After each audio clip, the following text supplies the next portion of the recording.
जेव्हा सगळंच संपलंय असं आपल्याला वाटतं तेव्हा तर खरी सुरुवात असते. बदल घडवून आणण्यासाठी आणि स्वतःला नव्याने घडवण्याची ती वेळ असते.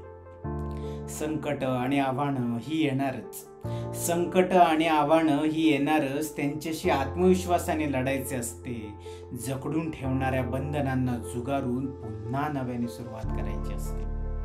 हातात हात कोणाचा घ्यावा, कोण आपल्या सोबत असावा हे खरे समजून घ्यावे लागते. मनातली गोष्ट कोणाला कधी न सांगता त्या उलट उमेदीने नवीन सुरुवात करायची असते. अनुभव आठवणी जगावे लागते. दुःख कोणाला सांगायचे नसते. मदत कोणाची कुठे न मिळते तेव्हा डोळ्यात पाणी न काढता लगेचच नव्याने सुरुवात करायची असते. आयुष्य हे कधीच कोणासाठी थांबत नसते.